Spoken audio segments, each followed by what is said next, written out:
কার্যক্রম নিষিদ্ধ সংগঠন আওয়ামী লীগ ঘোষিত কর্মসূচি প্রতিবাদে আগামী 14 নভেম্বর পর্যন্ত রাজপথে থাকার ঘোষণা দিয়েছে জুলাই ঐক্য।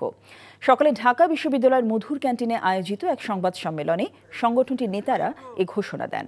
সংবাদ সম্মেলনে জানানো হয়, ঘোষিত কর্মসূচির অংশ হিসেবে আগামীকাল 4টি বিভাগীয় শহরে বিক্ষোভ মিছিল অনুষ্ঠিত হবে এবং 13 নভেম্বর দেশের গুরুত্বপূর্ণ স্থানে অবস্থান কর্মসূচি পালন করবে জুলাই ঐক্যের নেতাকর্মীরা। এছাড়া জুলাই সনদের আইনগত স্বীকৃতির জন্য গণভোটের দাবি জানায় সংগঠনটি। তারা স্পষ্ট জানিয়ে দেন, ভারতে প্রণীত 1972 সালের সংবিধান দিয়ে কোনো নির্বাচন অনুষ্ঠিত হতে দেয়া হবে না।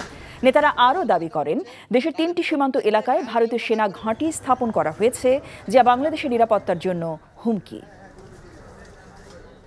জুলাই সনদকে ব্যর্থ করে দেওয়ার কোনো ধরনের অপতৎপরতা ছাত্র জনতা মেনে নেবে না এবং জুলাই সনদ অবিলম্বে বাস্তবায়িত হইতে হবে এবং জাতীয় নির্বাচন অনুষ্ঠিত হইতে হবে জুলাই সনদের ভিত্তিতে। খুনি হাসিনার ফাঁসি ও জুলাই সনদ বাস্তবায়নের দাবিতে আগামী 12 নভেম্বর মানে আগামীকাল আমাদের 4টা বিভাগীয় শহরে আমাদের বিক্ষোভ মিছিল অনুষ্ঠিত হবে। আওয়ামী লীগের নৈরাজ্য ও প্রশাসনের বিতর্কিত ভূমিকার প্রতিবাদে 13 নভেম্বর দেশের গুরুত্বপূর্ণ স্থানগুলোতে, যেসব স্থানগুলোতে তারা বের হইতে পারে এরকম বলে আশঙ্কা আছে, সে সকল গুরুত্বপূর্ণ স্থানগুলোতে সবাই অবস্থান গ্রহণ করবে।